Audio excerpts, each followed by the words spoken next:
Good morning and welcome to Faith in Morning. Something good is going to happen to you today, so expect miracles. Thank you for starting your day with me. Faith in Morning exists to help you start your day with faith and encouragement, and that's exactly what's going to happen today. So thank you for watching and listening however you're tuning in, whether you're on Apple Podcasts, Spotify, YouTube, Facebook, or on the Faithless app.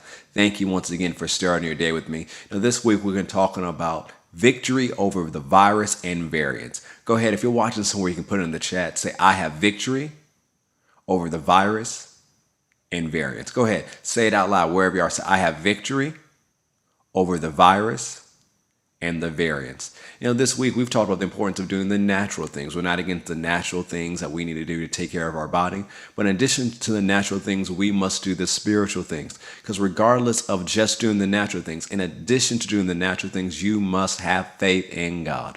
And we've been talking about a number of different things this week, and we're going to continue going on in this direction. Last night we had at Faith Christian Center at our online midweek experience, a healing experience, and we saw testimonies coming of people who were healed while they were at home, wherever they were watching. The healing power of God ministered to them. We've received testimonies on Facebook and YouTube and in our email. So if you haven't submitted your testimony and you were part of the experience last night, I encourage you to email us at info@fccga.com.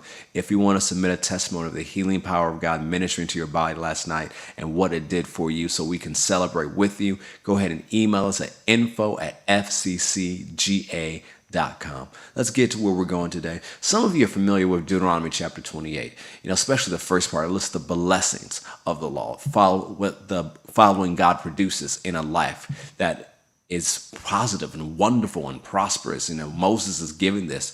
Deuteronomy is the second giving of the law. And so it's divided pretty much into two sermons from Moses. And in this part, he's talking about this is what will happen if you follow God. If you follow the law, Israel, you will be blessed. And he lists all these wonderful blessings in the first several verses. But more than half of the chapter is about here's what will happen if you do not follow the law. Here's what we call the curse of the law. So he started with talking about the blessing of the law, and then he talked about the curse of the law. And then when he gets to the end of chapter 28, and if all the things that were listed in the last 40 plus verses wasn't enough, he said it also includes every sickness and disease that is not written in the book. So if you're writing in a place, we can put it in the chat, say, the curse of the law includes every sickness and every disease that's not written in the book. The curse of the law includes every sickness and every disease that's not written in the book. And that's good news. I'm like, how is that good news that if you don't follow the law, you can run into all these sicknesses and diseases that were written in the 47 verses, and then on top of that, you can have even more things that people can come up with. Let me show you why it's good news. Go to Galatians chapter 3. Galatians chapter 3, I want to tell you why that is good news. That includes every sickness, every disease that is not written in that book. Galatians 3:13 says, Christ has redeemed us from the curse of the law, being made a curse for us. For it is written, cursed is everyone that hangs on a tree, that the blessing of Abraham might come on the Gentiles through Jesus Christ, that we might receive the promise of the Spirit through faith.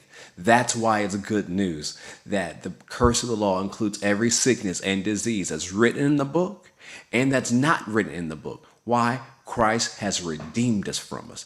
So every virus that's prevalent right now, every variant that is prevalent right now will be considered part of the curse of the law.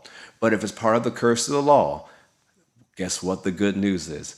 If you're a believer in Christ, Christ has redeemed you from that sickness. He has redeemed you from that disease. He's redeemed you from that virus. He's redeemed you from that variant. He has redeemed you from all of the curse of the law. Go ahead and put that in the chat. If you somewhere you can put in the chat, say, I have been redeemed from the virus and the variant.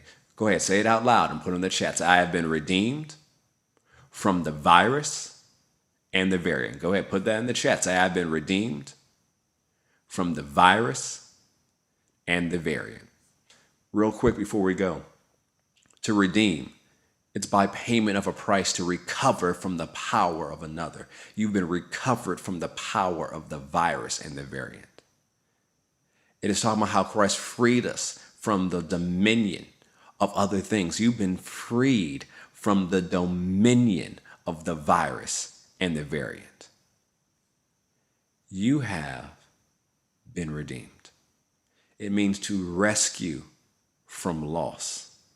You've been rescued from the loss associated with the virus and variant. That's in all forms. That's health, that's mental, that's finances, that's everything. You've been rescued from loss. So today, here's what I want you to think on. You've been redeemed from the virus. You've been redeemed from the variant. And as it says in Psalm 107, verse 2, let the redeemed of the Lord say so, whom he has redeemed from the hand of the enemy. You have been redeemed from the virus. You've been redeemed from the variants. So do all the natural, healthy things you know to do and say out of your mouth, I have been redeemed. I love you so much. I'll see you tomorrow on Faith in the Morning. God bless.